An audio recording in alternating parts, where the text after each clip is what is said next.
I have to say, every time I go to the hospital or go to the doctor, I have like the worst health anxiety. It's awful. I've had my own health issues for, 10 years. And that got exacerbated when my husband passed, and it is just awful. I can't tell you the sheer like anxiety and dread that I get when I'm driving to an appointment. Like, I'm just expecting bad news.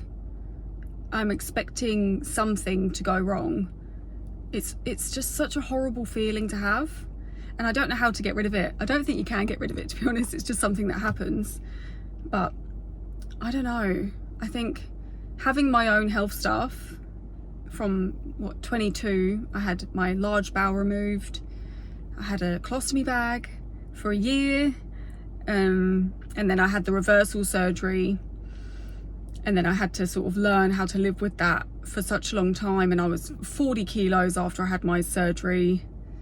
I got diagnosed in January, I think, 2016, and I was having surgery by July 2016. It was 0 to 100 real quick. Oh, I think that's a Drake song, but anyway.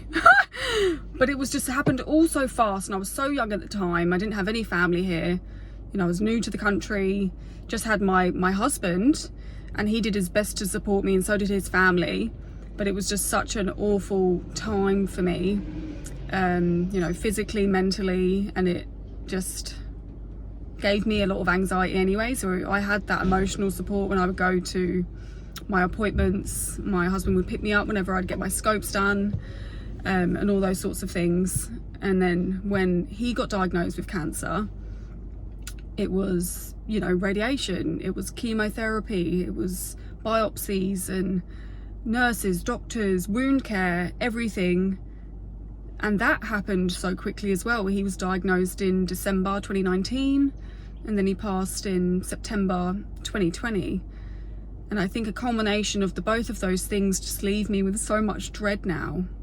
It's such a shitty feeling. It is. I can't do anything about it, to be honest. I think for the first 2 years after he passed, my friends were so supportive. They would look after me, and they would offer to come to my appointments, and they still do. But at some point I said to myself, I was like, you've got to buck up. Not buck up in a sense of like, that sounds a bit harsh, but you know, you're always going to have things that you have to do. You can't rely on other people all of the time to be there for you, you know. Breathe. I had to learn to just breathe and just ride it out, because you'll be home in, I don't know, whenever you'll be home. And then there's also that thing of, I would think about my own mortality a lot. I would think, well, if it's your time, it's your time.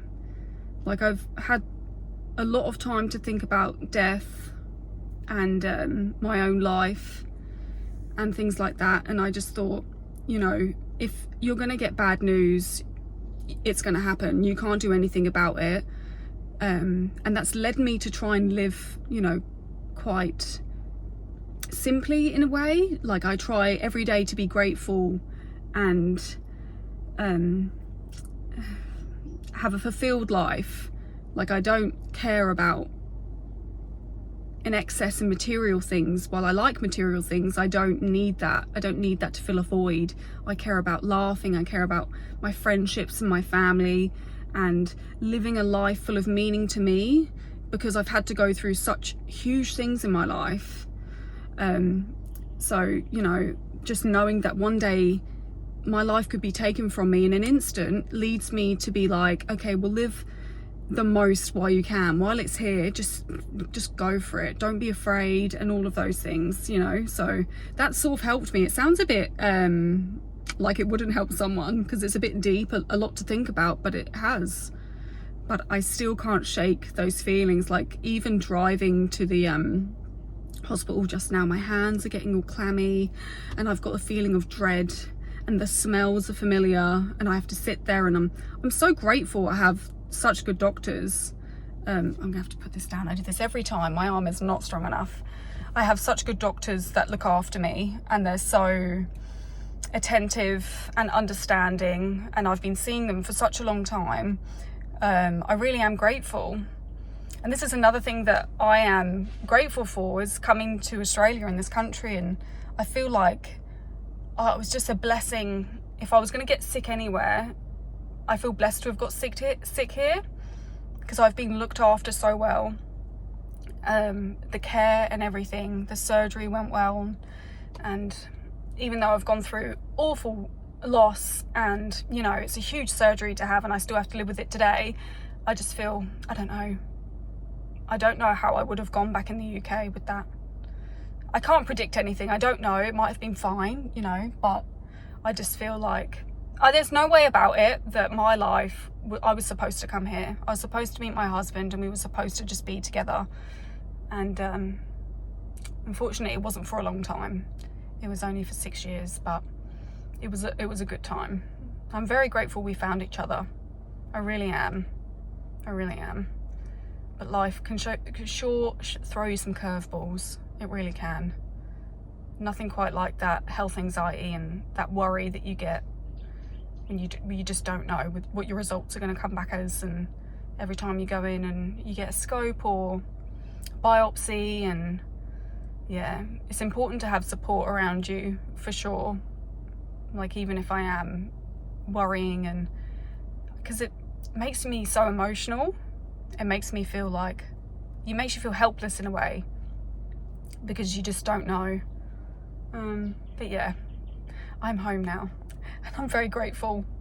I'm grateful, and hopefully all is well.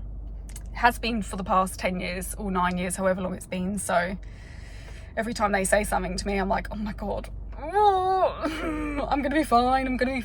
And that's another thing I like, because I worry, I'm like, no, worry and stress makes it worse. Don't stress, you might get yourself sick. And I'm like, it's just spiral, an absolute spiral. But yes, bin day. A few thoughts on anxiety and health. If anyone's gone through stuff like that, I see you, I understand, it's awful. But take it one day at a time, breathe, and yes, find some comfort in someone if you can. A friend. When I was flying home, actually, my last flight back to Townsville, I'm a nervous flyer, I'm a nervous Nelly, and the guy next to me was really, really lovely. He was distracting me, asking me questions, and because I was fully just like, no.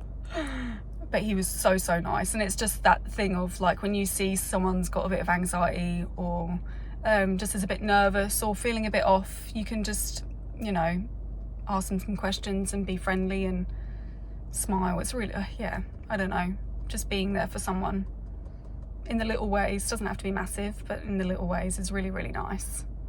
I love that about people. People are good. I know I whinged about a lot of Brits in my last video, but not all of them are bad. I'm not bad. I don't think I am anyway. Anywho, I will see you in the next video, guys. I hope you have a lovely rest of your day.